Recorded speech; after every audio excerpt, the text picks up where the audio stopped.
오늘 존경하는 박영록 전 의원님에 대하여 박영록 명예회복 추진본부에서 기자회견을 하겠습니다. 먼저 사무총장인 제가 연락하신 의원님이시기 때문에 기자회견문을 먼저 낭독하겠습니다. 우리 기자회견장에 올해 94세가 되셨기 때문에 아마 최고령자 같습니다. 새해 소원이 있습니다. 박영록 전 의원입니다. 1980년 신군부에 매장했던 저의 억울함에 대해 2009년 과거사 정리위원회의 결정 권고에도 불구하고 정부가 이행을 회피하던 것을 이번 국회에서 국회의원들이 적극 이해해 주시고 동참 서명을 157명, 헌정엔 119명 별도 동참입니다. 이해해 주신 것에 대해 깊은 감사를 드립니다. 지난해 군부대의 가혹행위 사건으로 온 국민들이 분노했듯이 저의 문제는 군부 정권에 협조하지 않는다는 이유로 현역 의원을 영장 없이 합숙으로 연행해 37일간 감금하여 가혹행위로 의원 배지와 재산을 강탈해간 어둡던 시절에 용납 못할 과거사입니다. 이 사건은 군사혁명 완수를 위해 잣대를 제멋대로 들이대어 재산을 부풀려 빼앗고 파렴치범으로 몰아간 법률에 의하지 않은 행정처분으로서 결자해지는 행정부의 권한이므로 국회에서 굳이 문제를 삼지 않아도 양심 있는 행정부라면 가해자도 특별법으로 처리된 마당에 피해자에 대한 명예회복을 먼저 묻고 해결했어야 마땅했다고 생각합니다. 그간 시대와 세상이 달라졌고 잘못된 과거 역사는 바로 잡아야만 합니다. 제 나이 올해 백수가 가까운 94세이나 이 일로 자식은 자살하는 등 가정은 풍지박산이 났고 지금은 13년째 두 평 컨테이너에서 한겨울에 노부부가 새우잠을 자며 눈물의 나날을 보내왔습니다. 어느 나라 선진국에 이런 현실이 있단 말입니까? 저는 의원 시절 1970년 광복절에 독일 베를린 올림픽 마라톤 우승자 송기정 재핀 국적을 코리아로 바꿔 놓았었고 보릿고개를 해결하고자 다수학 벽시를 일본에서 들여오기도 했습니다. 청렴하게 도지사도 지냈고 또 청배인 이상인 황희 정승상을 수상하기도 했습니다. 이제 국회의원들의 지지 동참에 힘을 입어 청원과 대통령께 상소를 올리려고 합니다. 서명에 큰 도움을 주신 헌정회원, 국회의원, 명예회복 추진본부 춘천농구 동문회에 감사를 드립니다. 새해 간절한 소원입니다. 성원을 당부드립니다. 2015년 1월 8일 박영록 전 의원 드립니다. 이제 의원님께서 말씀이 간단하게 있으시겠습니다.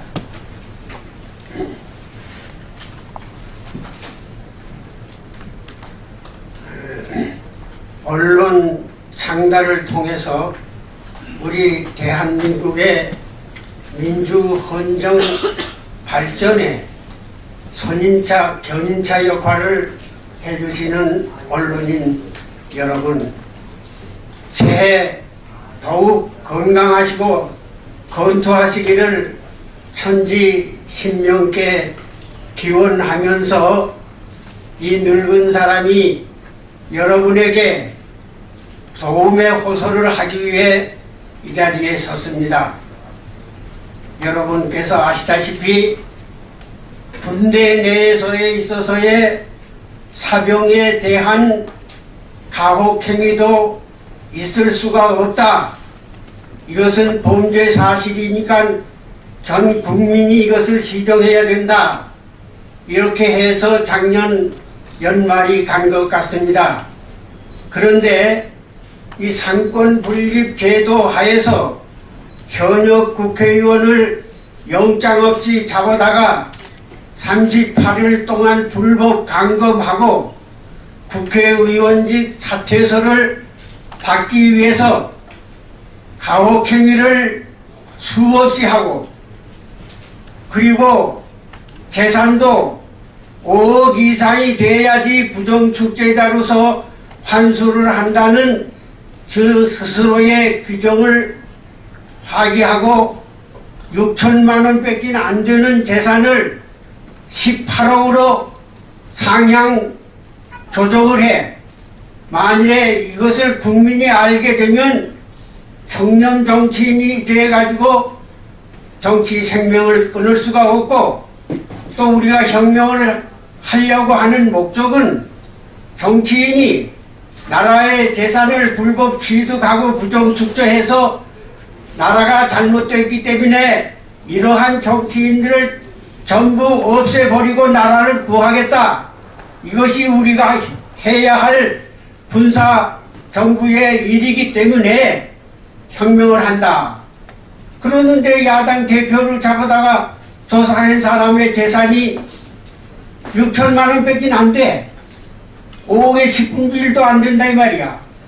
그러니까 우리가 이대로 발표를 하면 어떻게 이 혁명한다고 하는 명분이 쓰느냐. 괜히 그 사람의 재산이 6천만 원 밖에 안 된다 하더라도 18억으로 만들어서 이것을 취득한 것처럼 하자.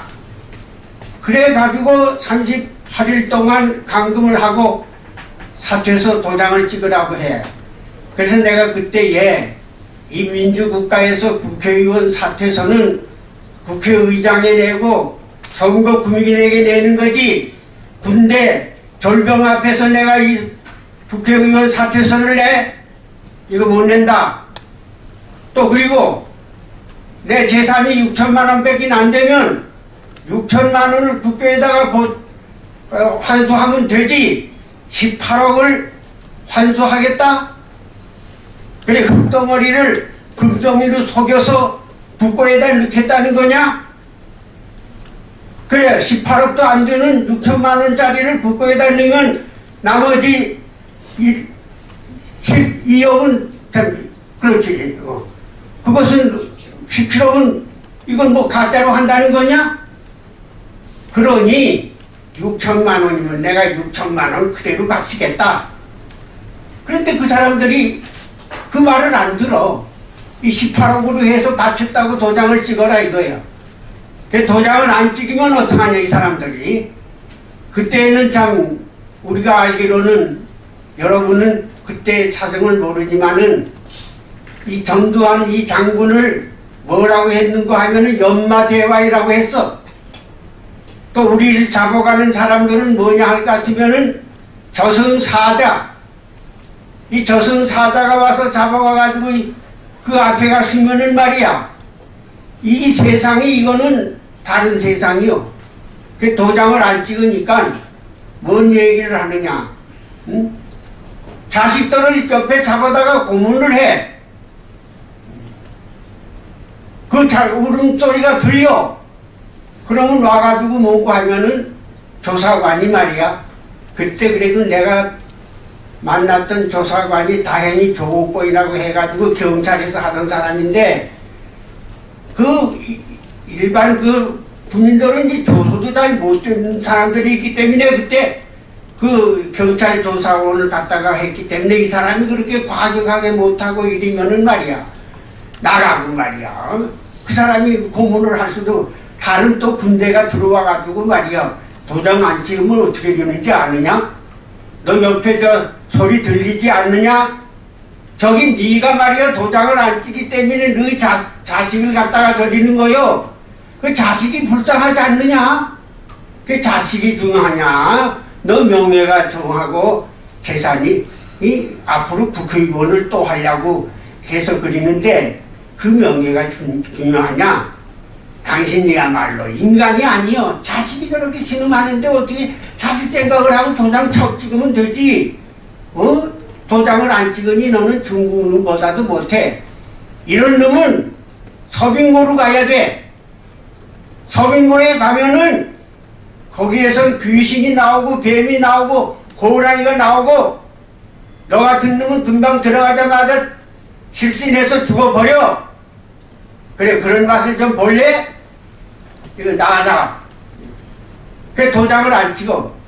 도장을 안 찍으면은 나와 같이 대표한 야당 사람들 몇십 명이 뭐든 있어. 그럼 그 사람들한테 뭐라고 해? 당신네들을 내보내려고 하는데 파경록이 전임이 말이야, 지 혼자 고집을 씌고 도장을 안 찍어서 당신네 모두 못 나간다. 이러니까 그 사람들은 같은 야당 나랑 하는 사람이지만은, 야, 저 파경록이라는 저놈 때문에 우리가 이렇게 고생을 한다. 이렇게 만든다 이 말이야. 이게 생지옥이요. 그래서 이거 이제 긴 얘기인데 뭐 1시간이고 하고 싶습니다. 그런데 이 뭐 귀한 시간에 그렇게 할 수는 없고, 그래서 결국은 과거사 정리위원회에서 과거에 잘못된 재판이라든가 행정처분 이런 것을 우리가 바로 잡아서 새로운 세상을 만들어야 되겠다. 이래가지고 법을 만들어서 과거사 정리위원회라고 하는 위원회가 생겨. 거기에서 조사를 한 결과 이거 내가 한 게 아닙니다. 현역 국회의원 박영록이를 불법 체포해가지고 잡아다가 의원 사퇴서를 받기 위해서 한 가혹행위에 대해서는 이 정부가 국가를 대신해, 국가라고 하는 것은 국민의 생명재산을 보호해야 되는 건데, 그 국가를 대신해서 박영록이와 그 가족에게 정중히 사과를 하고 6천만 원밖에 안 되는 재산을 18억으로 조작을 해서 국고에다가 환수한 것처럼 가장하고 실제 6천만 원만 서울시가 국고에다가 바친 이 불법 조작 사건은 이것은 무효이기 때문에 그 재산을 돌려주고 피해 보상해라. 이렇게 권고가 정부에 떨어진 거예요. 그런데 이 정부에 있는 사람들, 국회의원들 전부 다 전두환이 밑에서 말이야 지지했던 이런 사람들이라 초록은 동색이야. 5년 6년이 지나도록 여태까지 모르는 체 하고 있어. 잘했다 이거지요. 그 과거에 야당하던 놈 반대만 하는 거 잡아다가 그거 잘 혼재해 놨다. 이 지금 우리 국회, 지금 국회가 그렇다는 게 아니라 지난 18대 국회까지는 말이야, 이 나라의 이 국회라고 하는 게 여러분 뭡니까? 우리 민주 헌정을 보호해 나가는 그것이 국회요. 그런데 우리 대한민국 국회는 뭐냐? 삼선개헌, 유신헌법, 12.12 사건, 이 못된 독재행위 한 이 일을 말이야 다 잘했습니다. 이래가지고 지지를 하고 시녀 역할을 해줬어. 그러니까 이 사람들이 말이야 그 선배가 한 일 이거 시정하려고 하지도 않아. 또 우리 언론은 뭐냐? 나는 그렇게 생각을 합니다. 삼부가 없다 하더라도 언론만 건재하면은 그 나라는 훌륭한 민주국가다. 근데 언론이 제대로 이걸 평가를 안 해. 독재자 한 편에서 약자 강자가 있으면은 약자 편에 서서 강자를 뭘 해야 되겠는데 시시비비다. 우리는 이것도 아니고 저것도 아니다. 공정 보도한다. 국민이 알아서 해라. 이게 언론이 제가 볼 때는 아니다 이게야. 언론은 민주주의 국가에서 제일 높은 내가 볼 때는 스승이고, 산부 우에서는 산부가 없어도 언론 사부만 있으면 나라와 이 세상이 잘 된다고 하는 신념을 가지고 있기 때문에 언론이 제대로 또 했어야 되는데 언론이 못 본 채 해. 여러분, 내가 이 문제가 이 일병에 대한 그 가혹행위 그거 못되지만은 이것도 같은 문제 아닙니까? 그런데 왜 이거는 외면하고 하나도 써두지 않느냐 이거야. 지난 8대 그랬다 이거야. 그런데 다행히 어떻게 될지는 모르겠습니다만은 지금이 들어선 이 박근혜 정부 과거 잘못된 역사를 바로잡아서 새로운 역사를 우리가 창건하겠다. 그래서 지금 국민 앞에 들어선 이 정부라고 할 것 같으면은 내가 기자회견도 하기 전에 157명이 사인을 해서 했다 하게 되면은 이 세상이 알까봐 겁이 나서 빨리 행정부가 이거 조치를 해야 돼. 그런데 행정부가 못된 짓을 해놓고 이것을 법원에다 넘긴다 이 말이야. 왜? 6천만 원밖에 안 되는 거는 행정처분이 5억 이상 돼야 된다고 했으니까 나도 김동연이 과거에 조영구, 이 화정을 세 사람은 해당이 안 되면 나도 해당을 시키지 말았어야 될 거 아니야? 근데 조작을 해가지고 이것은 행정부가 행정처분을 해도 행정처분에 해당이 되지 않은 것을 조작을 한 문제이기 때문에 이것은 법원의 결정을 받을 필요가 없어. 행정부 자체가 이것을 해결해야 된다 이거예요. 근데 행정부가 못된 짓 해놓고 남에게다가 이걸 전가한다? 이게 제일 못된 짓이라 이 말이야.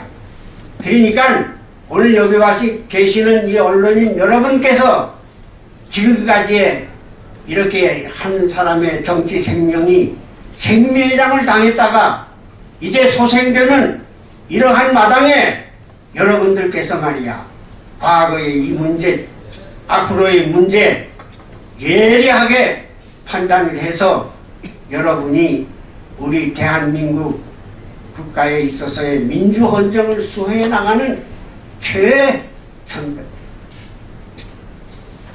여러분 역할을 다 해주실 것을 다시 한번 부탁 말씀드리면서 제 늙은 사람이 두서없이 흠설수설 말씀드린 것을 양해해 주시기 바랍니다. 감사합니다.